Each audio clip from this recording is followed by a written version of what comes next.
So, if you have any questions about your specific route, we can either do this as a Q&A.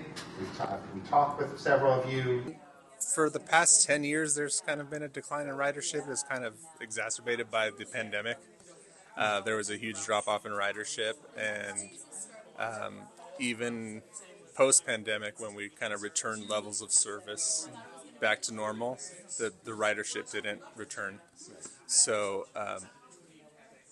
it just came to a point where we needed to make a drastic change to address the changing needs of the riders in our community. I mean, the COVID had a big impact on the way people, the way and the purpose of travel in East Contra Costa County.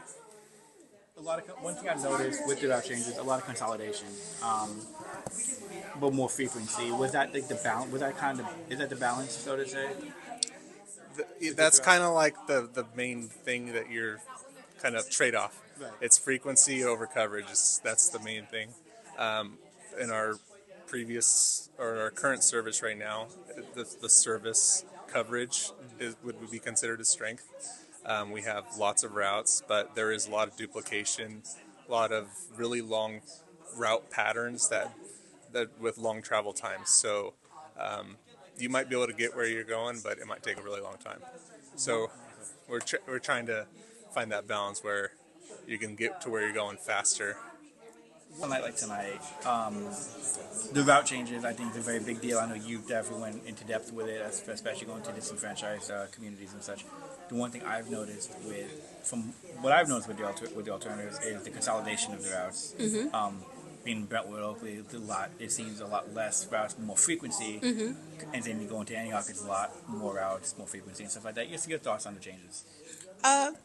Yeah, I'm just probably going to reiterate about some of the questions and concerns that I brought out in this meeting, which is really needed. That we need to focus on the people who are not car dependent, who don't have cars, the disadvantaged communities. I was just really glad to hear that there's a concentration around the Antioch, Park, Pittsburgh area, in 18th Street, Leland, Los McDonald's College, the Sycamore Corridor.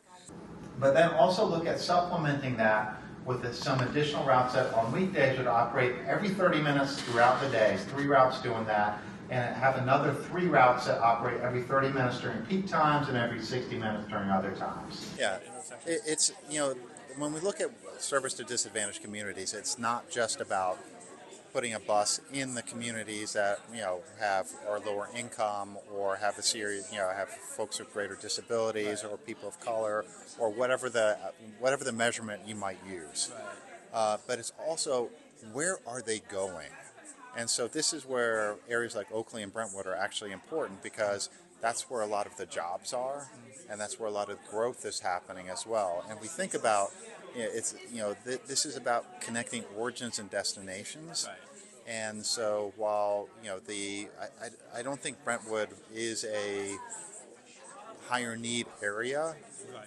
It is one of the areas where there's a lot of destinations for folks that need work, or going to get going to LMC Brentwood, for instance. So there's reasons why key connections to Brentwood are necessary and should be expanded and improved upon. And so looking at flexible services is that are on demand, that only go into an area when there's riders, is one of the reasons, one of the solutions we're looking at to serve this higher growth area, specifically, mostly along the 4 corridor.